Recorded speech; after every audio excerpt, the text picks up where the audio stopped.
Welcome to another episode of From Seed to Success, and I will be your host, Jordan Joubert.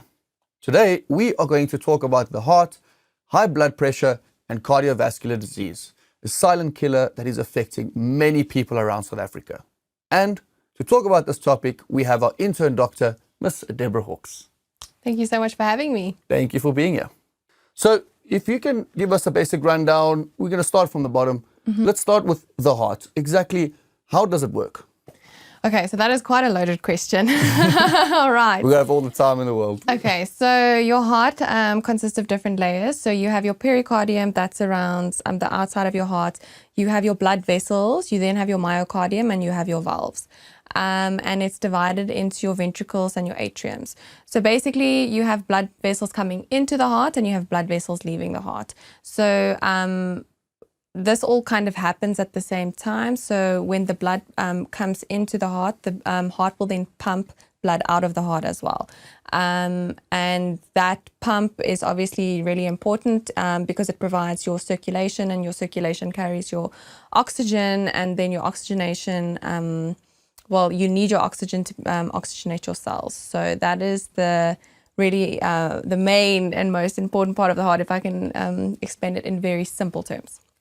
All right, so it's controlling the blood flow around your body. Yes. Getting all the important nutrients across. Yes. All right, so then it would be obvious to say that now cardiovascular disease is something that affects that pump, and it doesn't necessarily get the nutrients across your body as easily. Yeah, so we have a range of different cardiovascular diseases, and they affect the different anatomical structures in the heart. But basically, at the end of the day, what it comes down to is if you are not pumping blood out, your cells are not getting oxygen, and then your cells are going to die. So anything that affects that will lead into cellular death. Okay. Yeah, that's a big problem. Best we try and avoid that one. Yeah, all right. yeah. No, that's great. Okay, so then another a huge attribution to cardiovascular disease is hypertension. Yes. The increase of blood pressure. Yes. I know every time, or the most common thing we hear from doctors is, no, stay away from the salt to lower your blood pressure. How exactly does, eating a lot of salt then increase your blood pressure? Okay, so this is also once again, the physiology of this can be quite complex, but I'm going to try and break it down. So in your body's main aim is to maintain homeostasis, okay? So that means an equilibrium. And what happens is, and if this takes you back to your basic, I think, grade 9 biology, we talk about how if you have like salt in water, then it either becomes it will become hypertonic. So the more salt you add, it becomes hypertonic. If you take the salt out, it becomes hypotonic, okay? And water always follows salt. So if water is following salt to dilute it or to bring it to an equilibrium, you're going to increase the volume, okay? So when we're talking about salt and hypertension, this is when your kidneys come into play. So what the kidneys do is they have quite a big role, but the one main function is managing your solutes and your water. So they will be the ones that will excrete your salt, and then water will follow that. But if you have too much salt in your blood vessels, you are going to draw the water out of your cells and increase the volume in the blood vessels, which will increase the pressure in your blood vessels. So that is why doctors say try and stay away from salt, because we want to decrease that pressure in the vessel. I see. Yeah. I see. All right.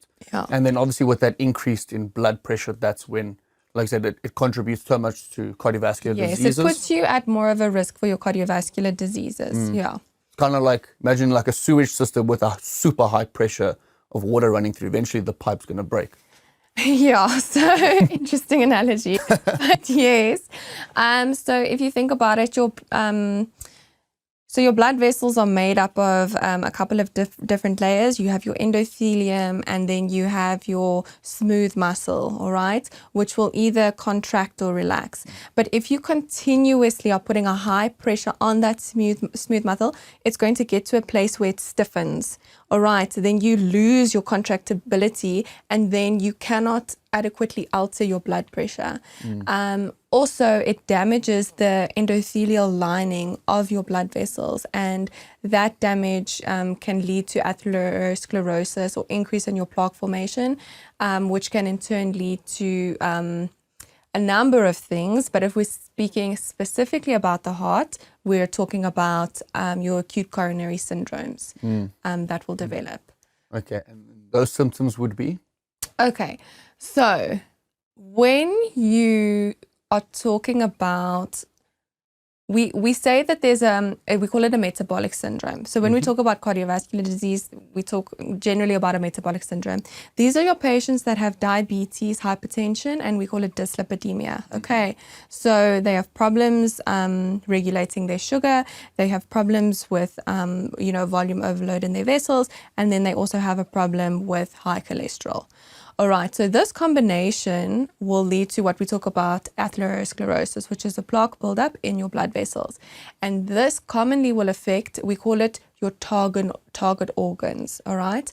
So it leads to target organ damage. And this is basically when you have a narrowing in a blood vessel, which makes sense. If you have a smaller blood vessel, there's a plaque building up there. If it gets too big, it's going to cause a clot, all right? So the different areas that we look at, it's your brain, your eyes, your heart, and your kidneys. And then we can also look at your legs. We call it peripheral vascular disease. So those are the areas that we worry about with patients that have a metabolic syndrome, because they are more common to form clots in those specific places.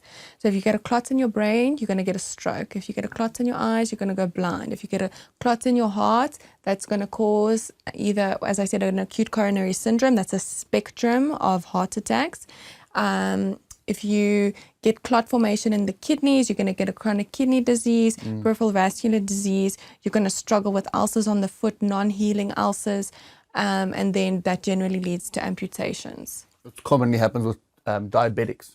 Yes, very common with diabetics, but you can also have it in your hypertensives as well. So that's why I say you talk about the metabolic syndrome. Yeah. So that's the metabolic syndrome is the underlying factor to those are your cardiovascular okay. diseases. So those are some of your risk factors in cardiovascular disease. So when we talk about what would make you more susceptible to cardiovascular disease, we have your modifiable versus your non-modifiable risk factors.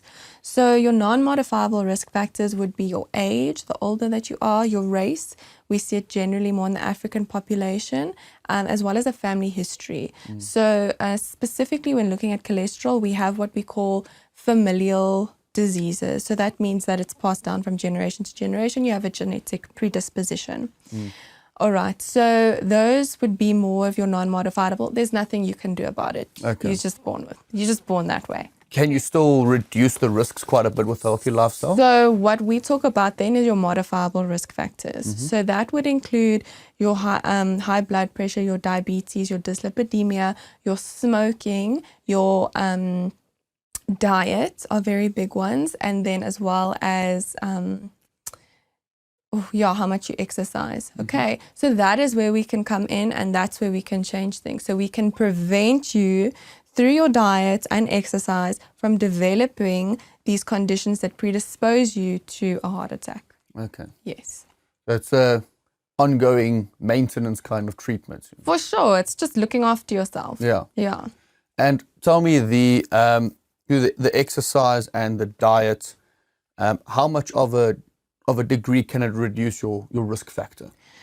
So I'm not 100% sure of the risk stratification. I know that there's, the stuff is very, it's studied like quite intensely. So I know they probably have percentages, but I'm not sure exactly. I wouldn't be able to tell you like exactly what the percent is. But I think it's something that we really promote. And I've seen in patients that I work with, when they do take their health seriously, they really put themselves in a better stead.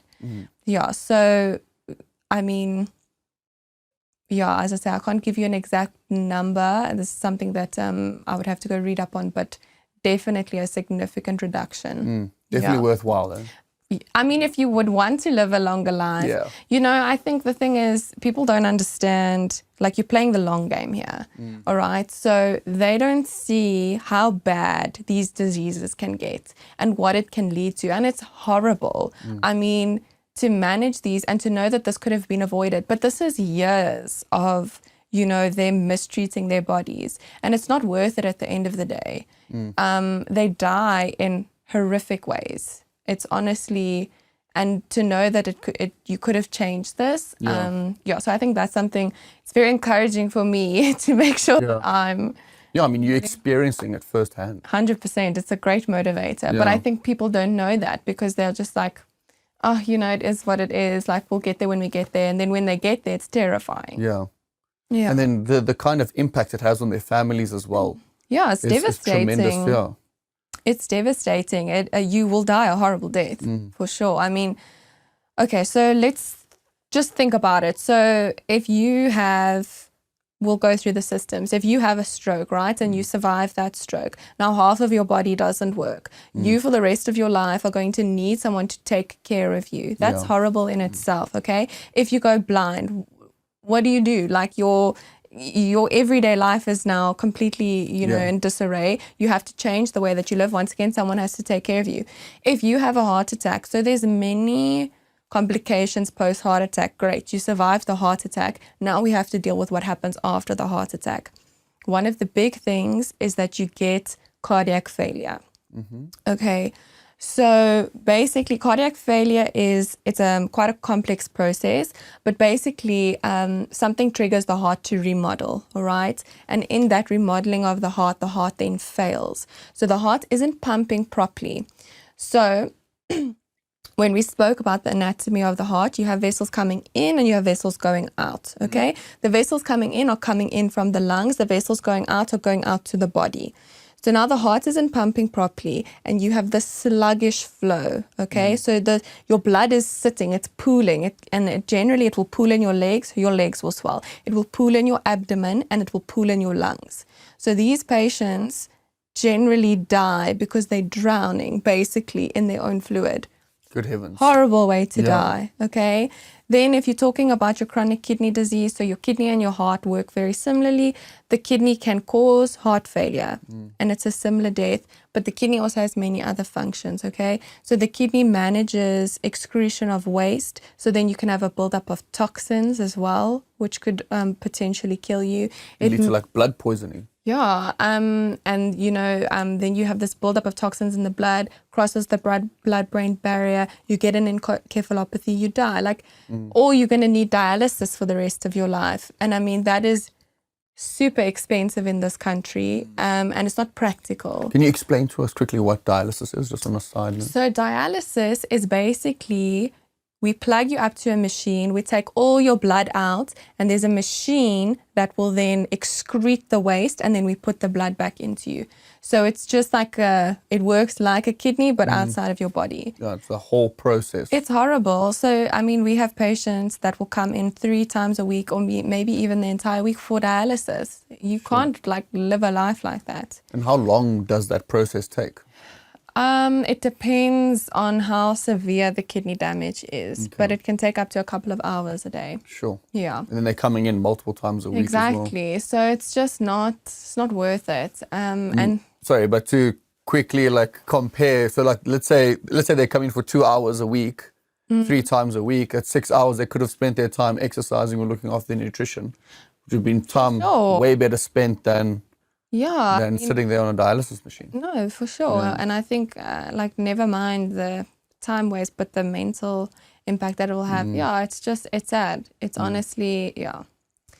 And like you said earlier, to think that, like, you can do something about it. But then... Yeah, it's all in your hands, and you really need to start in your 20s.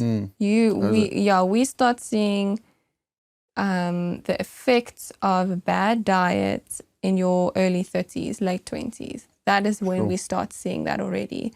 So you really need to be building good habits from a young age.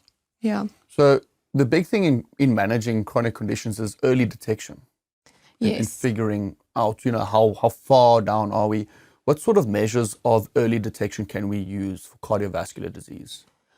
Okay, so what we generally do when we see patients is we screen them for cardiovascular disease, and it's very easy to screen. So we start with just taking a blood pressure measurement.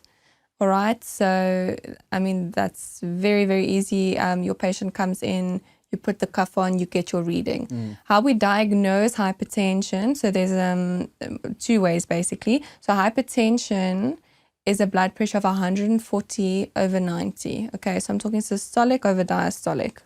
So your systolic is the pressure in your blood vessels when your heart pumps. Your diastolic is your pressure in your vessels when your heart is at rest. So what we do to diagnose a patient, so you'll come in, your blood pressure is like 140 over 90 on one sitting. We don't diagnose you then, okay? You come in a day or two later. At the same time, we take a second measurement. If it's also 140 over 90, we diagnose you then. If your blood pressure and you come in for one sitting and it's 160 over, I think it's 110, then we'll immediately diagnose you with high blood pressure. Well, that is massive. Yes, it is. Yeah. So I might be wrong with that diastolic, but I know it's 160. It might be give or take. Yeah, it's around there. So what we'll do is we will do lifestyle modification versus pharmacological. Okay, so lifestyle modification, it comes down to diet and exercise. All right, so generally as doctors, that is where we really lean on what we call our allied healthcare professionals. So we'll generally send you to a dietitian. They will help you with your diet. When I was in medical school, we were told that to follow a Mediterranean diet. That was the best diet proven for heart health. And then exercise-wise, moderate intensity exercise, 3 to 4 times a week. That was said to be the way to go. So that is lifestyle modification. And then stop smoking, decrease your alcohol intake, decrease your salt intake. When we get to pharmacological agents, there's quite a lot. I don't know if you want to talk about them. I think it would be worth mentioning a couple. Okay, so generally we have an algorithm of what we start on. So generally we start on what we call a diuretic. Okay, so that is also known as like your water pill. So that it works in the kidneys and it takes the water out. So the salt will come out, the water will come out, you'll pee it out. That's one way that we manage it. So that's where we'll start. Then we'll generally add on an agent called a calcium channel blocker. So what calcium generally does is it'll enter your smooth muscle cell and it causes a constriction, okay? If you have a constriction, that will increase your blood pressure. So what this calcium channel blocker do, it stops that calcium from coming into the cell, causes a smooth muscle relaxation, and that will decrease your blood pressure. That's the second agent that we'll go to. Then we'll generally look at what we call an ACE inhibitor. This now also works, we call it on the renin, it's the renin-angiotensin-aldosterone system. Okay, so that is, it's a little pathway, and basically you end up with angiotensin 2 from this pathway, and that controls your blood pressure in your body. Okay, it does a significant amount of things. It works on your brain to increase thirst. It makes your brain also secrete a hormone called ADH. ADH will then work on the kidney, to either, it will excrete water. It'll work directly on the smooth muscles of the kidney as well, to decrease the flow into the kidney and stuff like that. So what the ACE inhibitor does in that pathway, it blocks the conversion of angiotensinogen to angiotensin 1. Okay, so then you block that whole pathway, you decrease your blood pressure. We also get angiotensin receptor blockers that works at the site. So on cells, you have little receptors and they can be blocked so that you can't, the chemical can't bind and cause a reaction in the cell. So the angiotensin receptor blocker will stop that. So the angiotensin 2 cannot bind in the brain or on the cell, and it will stop the process there. Okay.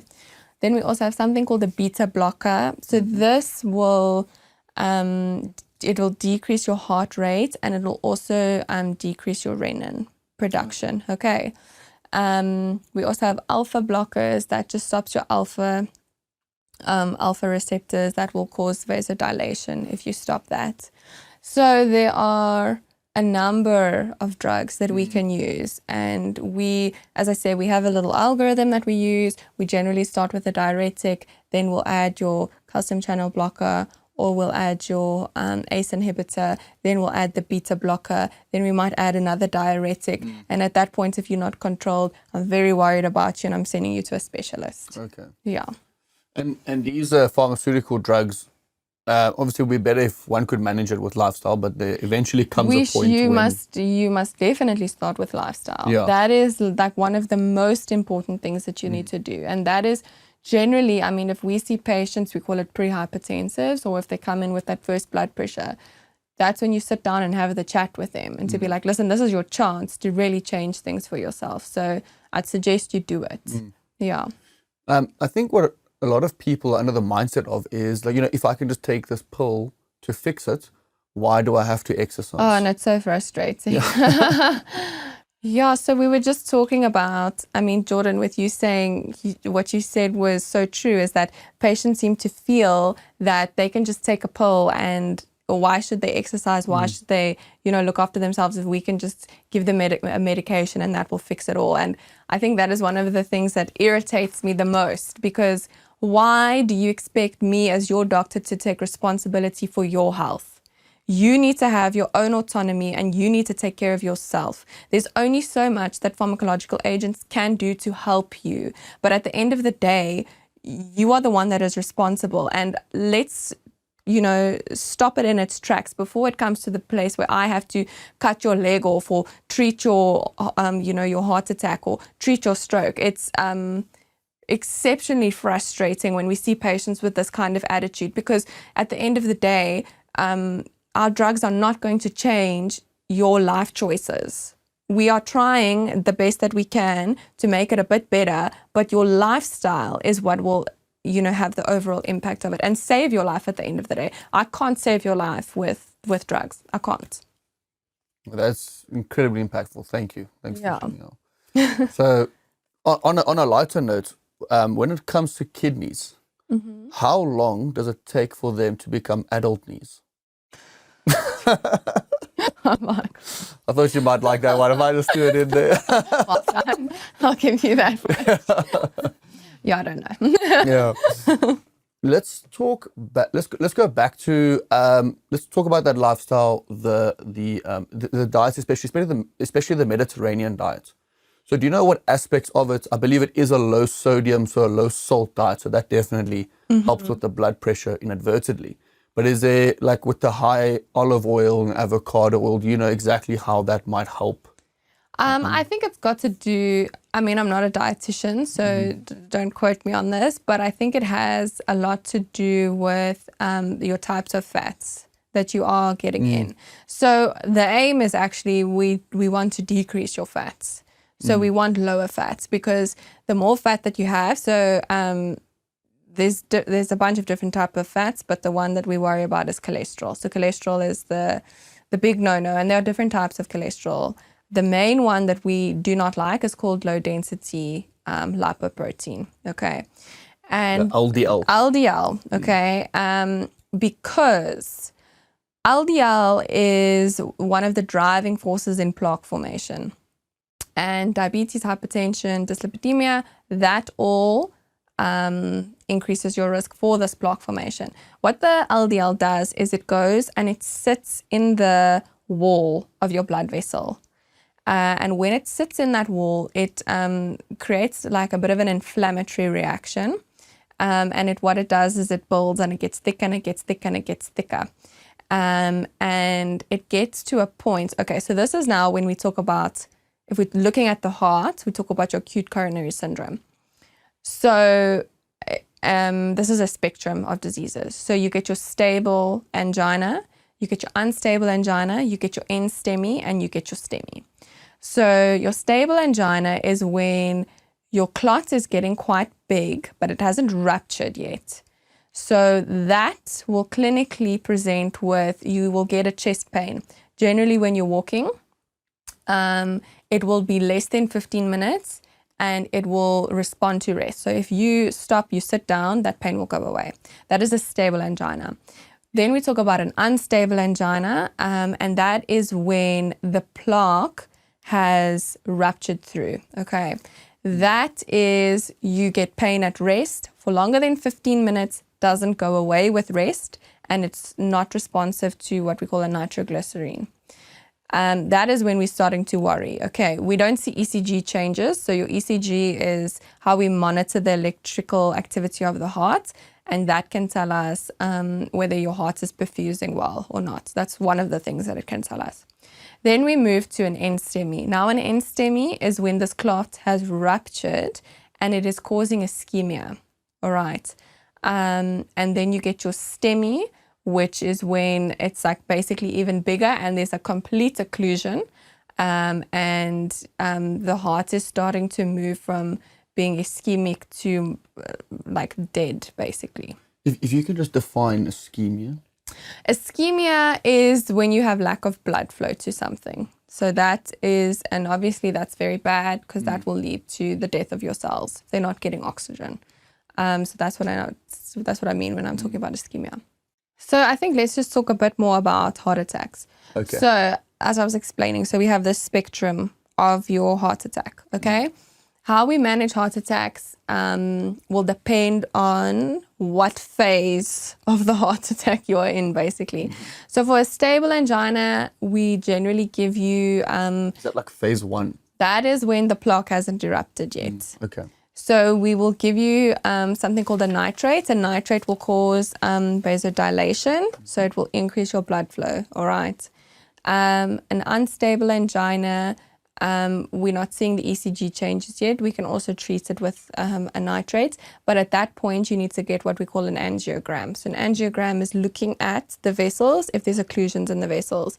And then what they can do to prevent a heart attack from happening is go in and actually do a bypass. So when they actually take another part of the vessel and they connect it over the heart so that other vessel doesn't have to work, that occluded vessel doesn't have to work anymore. So sort of like redirecting. Redirects the flow. All right. Then when we get to your NSTEMI and your STEMI, it will all depend on the hospital facility that you come to. So if you are at a hospital where there is a cardiologist that is able to operate you within 120 minutes to get that clot out, then we'll stabilize you. So we'll give you a nitrate, will give you a high dose of the cholesterol medicine to try and stabilize the clot. We'll give you some oxygen, we'll give you some morphine. Then we send you off to surgery and they will do a coronary artery bypass graft, generally. If, however... Sorry, and that, to explain what that is? That is basically how we redirect. So it's a bypass graft, so it's bypassing the vessels. Yes. Okay. Then what we'll do, if it's going to be more than 120 minutes, we will give you, it's called a fibrinolytic. We give it through a drip. It basically stops everything from clotting in your body. So you will bleed from every orifice. Sure. I've had a patient, it was scary. His eyes went completely red. He had a really bad nosebleed. He had really bad blood in his stools. He vomited blood. So it's horrible. Yeah, that's my point. Everywhere. It's horrible. Like, you don't want to go there. So that's generally how we treat a heart attack. And then after if you've survived the heart attack, then we do, it's called, the mnemonic we use is A, B, C, D, E, F, G. So A, it's your drug. So it's your ACE inhibitors, aspirin. B, we do your beta blockers. C, we do your cholesterol medication. D, we do, we control your diabetes if you have diabetes.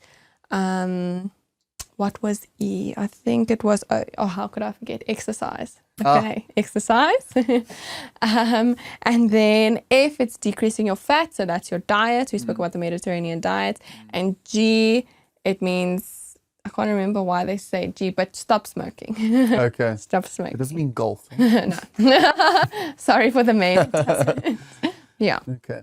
So yeah, I mean, at the end of it, it's not only just that impact, that health impact and that psychological impact, but I mean, it sounds like a huge financial impact as well. I mean, because you're paying for Yeah. all of these. First of all, your work performance will drop after a heart attack because you've got all this added stress on. Yeah, for sure. And it significantly impacts your entire life. Your whole life will come to a standstill. And as I say, it's unnecessary. It doesn't need to. Yeah, it's completely preventable. Just look after yourself. And this is not something you'll have to worry about. Yeah. Well, you've heard it from the doctor's mouth. It's much better to prevent it than to cure it. So look after yourself. And please, if you enjoyed this video, like, share, and subscribe. Thank you very much for being with us. And if you'd like to have more information or find some supplements that can help you, have a look at the links below. Cheers.